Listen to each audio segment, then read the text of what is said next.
Un fichier audio oublié fait surface comme un écho du passé, révélant un complot d'assassinat dirigé contre un chef d'État africain, Ibrahim Traoré. En entendant sa propre survie réduite à un simple échange d'intérêts étrangers, Traoré se retrouve à la croisée des chemins entre loyauté et trahison. Ce n'est pas qu'une histoire d'espionnage, mais un affrontement aux conséquences profondes sur l'avenir de l'Afrique. Comment un simple enregistrement pourrait-il déstabiliser les relations internationales et redéfinir la souveraineté du Sahel? Ibrahim Traoré, le jeune président du Burkina Faso, se retrouve pris dans un tourbillon dont il ne peut plus échapper. Un enregistrement compromettant le met au centre d'un complot international visant à éliminer une figure clé du Sahel, tout en mettant en lumière des forces politiques bien plus vastes et anciennes. L'Afrique, longtemps sous l'emprise d'intérêts étrangers, se réveille dans une bataille sans merci pour la souveraineté. Ce n'est pas simplement une lutte pour la survie d'un homme, mais un tournant historique pour tout un continent, déjà fragilisé par des décennies de colonisation et de conflits internes. Dans les heures qui suivent, Traoré va devoir faire face à des vérités qu'il n'a jamais voulu entendre et choisir si la loyauté envers son peuple est plus importante que sa propre survie. Un choix impossible à faire, mais qui s'avère nécessaire pour comprendre la réalité du pouvoir en Afrique aujourd'hui. Tout commence par une bande audio, un simple fichier numérique qui refait surface après avoir été oublié pendant des mois, peut-être des années. Ce fichier, enregistré dans des conditions douteuses, contient la confession d'un vieil homme, Al-Hajim Miga, ancien diplomate ayant travaillé en coulisses pour des intérêts étrangers. Son témoignage, entendu par Ibrahim Traoré, révèle un complot ourdi pour assassiner un chef d'État du Sahel. Mais ce n'est pas seulement l'intrigue qui fait frémir. Ce complot en surface semble banal, mais à y regarder de plus près, il est l'indicateur d'un système profondément enraciné dans l'histoire coloniale de la région. Ce n'est pas un simple acte de trahison, mais la mise à nu de la complicité de certaines élites locales avec des puissances étrangères. Au centre de ce drame, Ibrahim Traoré, bien que jeune et idéaliste, réalise qu'il ne s'agit pas seulement de défendre son poste, mais de protéger l'avenir d'un Burkina Faso et, par extension, d'un Sahel entier. Tandis que les révélations se propagent, elles forcent une réflexion plus large sur la souveraineté africaine et l'impact de ces alliances souterraines sur l'indépendance des nations du continent. Comment, en effet, un seul fichier audio peut-il secouer les bases d'un gouvernement tout entier et faire vaciller les relations internationales? Ibrahim Traoré n'est pas seulement un président, mais un témoin privilégié d'une Afrique en pleine transformation. Bien que jeune, il incarne les aspirations d'un continent en quête de souveraineté et d'indépendance. Dans les heures qui suivent la révélation du complot, il devient le pivot autour duquel gravite non seulement la survie de son gouvernement, mais également celle de l'idée même d'une Afrique libre de toute influence étrangère. L'impact immédiat est profond. La scène politique burkinabé est ébranlée, des alliés se retournent et des tensions éclatent au sein des cercles gouvernementaux. Cependant, Traoré, avec une calme détermination, refuse de fuir.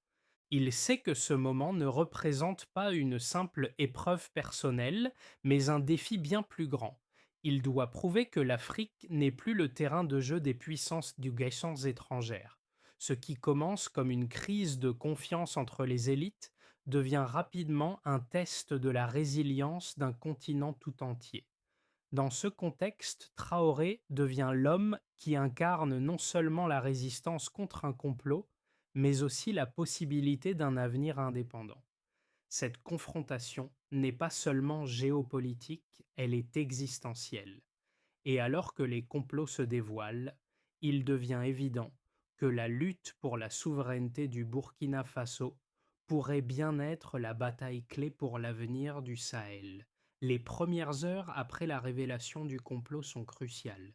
Ibrahim Traoré, averti de la tentative d'assassinat à son encontre, se trouve à la croisée des chemins. Il refuse de fuir, préférant confronter la situation de face. Cette décision est lourde de conséquences, non seulement pour lui, mais pour toute la nation. Alors que le complot devient public, les ramifications vont bien au-delà des frontières du Burkina Faso. Les chancelleries africaines et internationales sont en alerte. L'enregistrement, déjà diffusé en boucle sur les chaînes locales, fait l'effet d'une onde de choc. Les voix qui y sont captées, tremblantes de peur mais pleines de vérité inexprimée, révèlent une complexité géopolitique insoupçonnée. Ce n'est plus seulement une question de sécurité nationale, mais un révélateur de l'équilibre des pouvoirs en Afrique. Dès lors, des appels sont lancés pour la mise en place d'une cellule de crise interafricaine. En parallèle, la situation à Ouagadougou devient de plus en plus tendue. Des forces de sécurité internes sont mises en alerte maximale et des arrestations ont lieu. Mais le véritable tournant survient lorsqu'une révélation clé secoue le gouvernement. Les implicites de ce complot sont d'ordre économique et militaire, remontant à des années d'influences étrangères subtiles mais bien réelles. Le Burkina Faso, seul dans la gestion de la crise, fait face à un dilemme historique. Traoré comprend que la souveraineté ne se joue pas seulement sur la scène diplomatique, mais sur le terrain, dans la gestion des relations avec les puissances étrangères. Le pays, à travers ce complot, se retrouve pris dans un réseau complexe d'allégeance et de loyauté, où la survie d'un gouvernement dépend non seulement de sa capacité à gérer la crise interne, mais aussi à naviguer dans les eaux troubles de l'influence internationale. L'issue de cette crise pourrait redéfinir l'avenir du Burkina Faso, mais aussi celui du Sahel tout entier. Les révélations du complot, qui au début semblaient être un simple scandale, se transforment en un tableau chiffré qui dévoile l'étendue d'une machination internationale. Trois données clés émergent à travers les investigations menées par les services de renseignement burkinabés. Premièrement, plus de 5 millions de francs CFA ont été échangés entre Abidjan, Lomé et Ouagadougou au cours des 3 dernières années via des sociétés écrans. Ces transactions, apparemment anodines, tracent une ligne directe vers des intérêts militaires étrangers, renforçant les soupçons sur l'implication d'acteurs extérieurs. Cette somme, bien que modeste à l'échelle internationale, représente une partie essentielle de l'infrastructure du complot. Deuxièmement, le réseau de communication intercepté, qui a permis de suivre les étapes de l'opération, révèle une organisation d'une efficacité redoutable.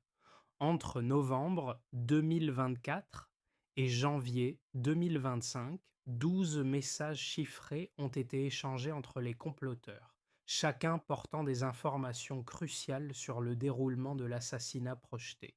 L'un des messages indique clairement la date de l'attaque, le 8 janvier 2025, ce qui laisse peu de place au doute quant à l'implication d'acteurs extérieurs dans la planification de cette tentative. Troisièmement, bien plus inquiétante encore, concerne l'augmentation de la surveillance régionale.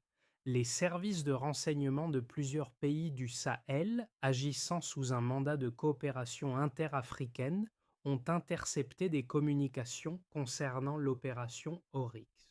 Le nombre de messages interceptés a augmenté de 60% en 2024 par rapport à l'année précédente, signalant une montée en puissance de la vigilance régionale. Ces chiffres froids et implacables deviennent la preuve tangible d'une organisation clandestine opérant à travers le Sahel, reliant des points géographiques et politiques autrefois considérés comme isolés. Il souligne non seulement la nature interconnectée des forces complotistes, mais aussi l'émergence d'un réseau régional de renseignement capable de réagir rapidement et efficacement sans l'aide des anciennes puissances coloniales. Ces données, présentées lors d'une conférence de presse par le gouvernement burkinabé, marquent un tournant dans la perception de l'Afrique en matière de sécurité nationale. Le Sahel, autrefois perçu comme une région vulnérable aux manipulations extérieures, commence à se défendre en tant qu'entité souveraine et interconnectée. Dans l'analyse de l'affaire Oryx, deux points de vue opposés s'affrontent, celui des partisans d'une Afrique indépendante et celui des sceptiques qui remettent en question les réelles intentions derrière cette opération. Du côté des défenseurs de la souveraineté régionale, l'opération et la réaction d'Ibrahim Traoré sont perçues comme un tournant décisif. Ils considèrent que les révélations autour de l'enregistrement audio et des transactions financières ne font que confirmer ce qu'ils soupçonnaient depuis des années. L'Afrique doit se libérer des anciennes tutelles coloniales pour garantir sa propre sécurité. Selon eux, le Sahel et plus largement l'Afrique a désormais la capacité de contrer les complots internes et externes par ses propres moyens. Ce point de vue soutient que les États africains, et particulièrement le Burkina Faso, sous la direction de Traoré, ont montré une résilience et une maturité nouvelles, capables de déjouer des complots qui autrefois auraient été étouffés sous la pression étrangère. À l'inverse, les critiques, notamment parmi certains analystes occidentaux, soulignent que la situation pourrait être instrumentalisée par Traoré lui-même pour renforcer son pouvoir personnel tout en exacerbant les tensions internes. Ces voix soutiennent que la manière dont l'affaire a été orchestrée et les révélations publiques qui en ont suivi ne sont pas uniquement motivées par une quête de vérité, mais par un désir de centraliser le contrôle. Pour eux, l'enregistrement audio et les chiffres financiers ne sont que des preuves superficielles utilisées pour justifier un virage autoritaire, dissimulé sous le masque de la lutte contre l'influence extérieure. En renforçant les alliances avec d'autres pays du Sahel, Traoré pourrait bien chercher à asseoir son autorité tout en consolidant son pouvoir personnel. Ce camp met en garde contre le danger d'une politique de surveillance accrue et de contrôle des masses, déguisée en défense de la souveraineté nationale. Malgré ces divergences, il reste une certitude. Le complot n'est pas seulement un tournant pour le Burkina Faso, mais pour l'ensemble du Sahel. Peu importe si l'on croit que Traoré agit par conviction ou opportunisme, une chose est claire, la région a changé à jamais. Le défi réside maintenant dans la manière dont ces nouvelles dynamiques géopolitiques vont évoluer dans les mois à venir. Ce qui semblait être un complot local prend une tournure mondiale. En seulement quelques jours, la situation au Burkina Faso devient un symbole des tensions sous-jacentes dans tout le Sahel. Ce n'est plus une simple affaire politique interne, mais un révélateur des enjeux géopolitiques plus larges du continent. À mesure que les révélations se multiplient, les puissances étrangères commencent à réagir. Ce qui, au départ, n'était qu'une petite étincelle, devient désormais un incendie qui menace de déstabiliser les relations diplomatiques dans la région. Ibrahim Traoré, conscient de l'ampleur de la situation, s'affirme de plus en plus comme le leader d'un mouvement plus large que sa propre nation. À travers les révélations et les réactions internationales, il prend pleinement conscience que sa survie ainsi que celle de son pays est liée à sa capacité à naviguer entre les alliés et les ennemis. La scène mondiale commence à se focaliser sur le Burkina Faso. Ce petit pays du Sahel, autrefois perçu comme marginal, devient soudainement le centre d'un affrontement géopolitique majeur. Les lignes de fracture deviennent plus nettes. Les conséquences de l'affaire Oryx ne se limitent pas à la politique intérieure du Burkina Faso. Le scandale a un impact profond sur la dynamique régionale du Sahel. Dans les rues de Ouagadougou, les conversations sur le complot se transforment rapidement en débats plus larges sur la souveraineté et l'indépendance du continent africain. Les citoyens, longtemps habitués à être spectateurs d'un pouvoir dicté de l'extérieur, commencent à redéfinir leur rapport à l'État. Ils ne se contentent plus de suivre les événements, mais participent activement à leur façonnement. Le discours d'Ibrahim Traoré, diffusé à travers tout le pays, devient un manifeste pour la souveraineté africaine. Les implications du scandale se répercutent également sur les relations diplomatiques du Burkina Faso.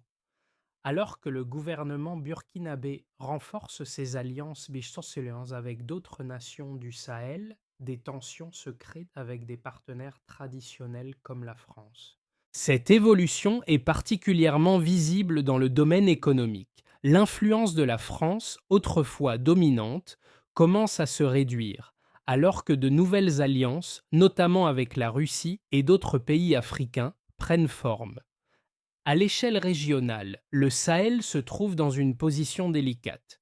Le renforcement de la coopération interafricaine, initié par les pays du Sahel, bouscule l'ordre diplomatique établi. Les pays du Sahel, autrefois perçus comme faibles et divisés, se solidarisent pour faire face aux défis sécuritaires et géopolitiques. Cependant, cette solidarité naissante n'est pas sans risque. Les tensions internes, notamment entre militaires et civils, commencent à apparaître. Certains analystes estiment que ce renouveau panafricain pourrait souffrir de l'absence de véritables réformes internes et qu'une simple coopération régionale ne suffira pas à surmonter les défis structurels qui entravent la stabilité du Sahel. À l'international, les réactions sont partagées. Les États-Unis et certains pays européens expriment leur inquiétude face à l'influence grandissante de la Russie dans la région, tandis que la Chine voit dans cette nouvelle dynamique une opportunité pour étendre son influence économique. À travers ces dynamiques, l'Afrique se trouve à un carrefour. L'affaire Oryx a jeté une lumière crue sur la fragilité des anciennes alliances coloniales et sur l'émergence d'une Afrique unie mais encore vulnérable. Les mois à venir seront déterminants pour savoir si cette période de turbulence donnera naissance à une véritable souveraineté africaine ou si elle marquera la fin de l'illusion d'une indépendance durable. À l'horizon de 6 à 12 mois, plusieurs scénarios se dessinent pour le Burkina Faso et le Sahel dans son ensemble. D'abord, un premier scénario, celui de la réussite modérée, envisage une stabilisation du pays. Après avoir affronté une crise majeure, Ibrahim Traoré parvient à consolider son pouvoir sans dérive autoritaire visible.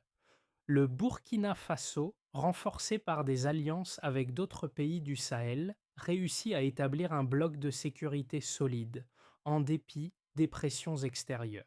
La coopération régionale s'intensifie et l'impact économique de la crise est atténué par une diversification des relations commerciales. Le pays se redresse, mais sous un régime politique plus centralisé où les tensions internes subsistent entre militaires et civils. La souveraineté est renforcée, mais à quel prix? Ce scénario est le plus probable si les réformes institutionnelles et économiques sont menées avec soin et si la communauté internationale, bien que sceptique, accepte de soutenir la nouvelle dynamique africaine. Ensuite, un deuxième scénario, celui de l'escalade des tensions, présente une situation plus complexe. Si les défis internes, notamment la gestion des fractures au sein de l'armée et du gouvernement, ne sont pas résolus, une escalade des tensions pourrait mener à un conflit interne. La rupture des relations avec certains partenaires traditionnels, en particulier la France, et l'émergence de nouvelles alliances avec des puissances comme la Russie ou la Chine pourrait exacerber la polarisation géopolitique dans la région. Cette instabilité aurait des conséquences dramatiques sur la sécurité du Sahel, avec des ramifications potentielles pour des pays voisins comme le Mali et le Niger. En outre, une telle situation pourrait provoquer une isolation diplomatique et nuire à la coopération régionale, menaçant les avancées réalisées en matière de sécurité interafricaine. Enfin, un troisième scénario, celui du détournement complet, présente une vision plus pessimiste. Dans ce cas, Ibrahim Traoré, bien qu'ayant résisté à la crise initiale, pourrait se laisser emporter par les sirènes du pouvoir absolu. Une dérive autoritaire suivie d'une centralisation excessive du pouvoir dans ses mains pourrait réduire la marge de manœuvre de la société civile et des opposants. Cette évolution serait accélérée par l'isolement régional et international croissant, où les forces extérieures continueraient à remettre en question les réformes du gouvernement burkinabé. Le Sahel se retrouverait alors dans une position de vulnérabilité accrue, non seulement face à des crises internes, mais aussi face à la pression géopolitique extérieure. L'affaire Oryx a des répercussions qui vont bien au-delà des frontières du Burkina Faso et du Sahel. Elle touche profondément les populations locales, en particulier celles du Burkina Faso, qui se sentent enfin entendues et représentées sur la scène mondiale. Les jeunes, notamment, s'emparent de cette affaire et la transforment en un puissant symbole de révolte contre l'héritage colonial et les ingérences étrangères. Les discussions sur les places publiques, dans les cafés et même sur les réseaux sociaux tournent autour de l'idée de souveraineté. Ce n'est plus un concept abstrait, mais une réalité tangible. Les jeunes burkinabés ne se contentent donc plus de subir le pouvoir. Ils cherchent à comprendre comment leur pays et leur continent peuvent reprendre leur destin en main. L'émotion est palpable et l'effet du discours d'Ibrahim Traoré se fait sentir dans les rues de Ouagadougou, où la souveraineté est désormais perçue comme une responsabilité collective. Cependant, cette prise de conscience ne se limite pas au Burkina Faso. Dans d'autres pays du Sahel, l'impact de cet événement se fait également sentir. Le Sahel, longtemps perçu comme un terrain de jeu pour des puissances extérieures, est maintenant vu sous un autre jour. L'idée de solidarité interafricaine incarnée par Traoré et ses alliés commence à se propager à travers toute la région. L'Europe et les États-Unis, qui ont longtemps dominé les relations diplomatiques dans la région, se retrouvent désormais face à une Afrique unie, capable de réagir et de défendre ses intérêts sans l'aide des anciennes puissances coloniales. Cette évolution pourrait bien redéfinir l'avenir des relations internationales dans le Sahel. Face à la crise déclenchée par le complot Oryx, Ibrahim Traoré et son gouvernement ont pris des mesures décisives pour redéfinir l'avenir du Burkina Faso et du Sahel. La première étape de ce processus est la création d'une cellule spéciale de coopération interafricaine centrée sur la cybersécurité et la lutte contre le contre-espionnage. Ce dispositif, qui inclut une douzaine de pays du Sahel, vise à renforcer la capacité de la région à protéger ses infrastructures numériques et à réagir de manière autonome face aux menaces extérieures. Cette initiative marque un tournant important car elle représente le début d'une véritable coopération régionale en matière de sécurité. La deuxième étape clé consiste à renforcer la transparence dans les échanges financiers internationaux.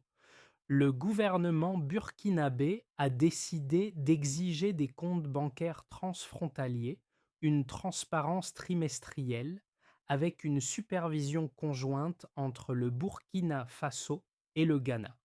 Cette mesure vise à limiter l'influence de sociétés écrans et à rendre les flux financiers plus traçables, afin d'éviter toute manipulation par des acteurs externes. Enfin, la dernière étape de cette feuille de route est la réforme de la communication publique. Le gouvernement prévoit de mettre en place des chaînes locales indépendantes, chargées de diffuser des analyses sur les affaires d'État afin d'éviter que la vérité ne soit confisquée par une élite dirigeante. Cette réforme vise à renforcer la démocratie et à garantir une plus grande transparence dans la gestion des affaires publiques. À travers ces actions, Ibrahim Traoré espère poser les bases d'une souveraineté véritablement partagée, où l'Afrique pourra prendre son destin en main de manière autonome et équitable. Le discours d'Ibrahim Traoré a profondément résonné à travers le Burkina Faso et au-delà. Dans un moment de tension, il n'a pas cédé à la vengeance, mais a pris la parole pour reconstruire un avenir de dignité et de souveraineté. Cette attitude a marqué un tournant dans l'histoire du pays, symbolisant l'unité et la résilience d'un peuple déterminé à ne pas se laisser effacer. Traoré a compris que ce n'était pas seulement son pouvoir, mais le pouvoir de son peuple qui était en jeu. C'est dans cette crise que la véritable essence de la souveraineté africaine a trouvé sa place. Une souveraineté forgée dans la souffrance et la lutte, mais aussi dans l'espoir d'un avenir meilleur. La leçon est claire. Ce qui a été brisé n'est pas seulement une sécurité nationale, mais une confiance collective qui doit être reconstruite. Le nom d'Ibrahim Traoré est désormais gravé dans la mémoire des générations à venir, non comme celui d'un président, mais comme celui d'un symbole de résistance et d'espoir pour toute l'Afrique. Sa vision ne se résume pas à un simple acte politique, mais à un appel plus large à la renaissance du continent où chaque peuple détient la clé de son propre destin. L'histoire du Burkina Faso, comme celle de l'ensemble du Sahel, n'est pas encore écrite. Chaque décision, chaque mouvement sur la scène internationale façonne l'avenir du continent. Ibrahim Traoré a posé les premières pierres d'une Afrique plus autonome, mais la route reste longue. Si vous croyez en la force d'un continent qui peut enfin prendre son destin en main, partagez cette vision. Engageons une conversation sur l'avenir de l'Afrique, loin des influences étrangères, vers un modèle de coopération égalitaire entre ces nations. L'histoire d'Ibrahim Traoré nous rappelle qu'il n'y a pas de petits pas dans cette quête pour la souveraineté. Chaque geste, chaque choix compte. Alors, comment voyez-vous l'Afrique de demain? Partagez vos réflexions et vos idées sur ce chemin vers l'indépendance véritable. Ensemble, construisons une Afrique fière et forte.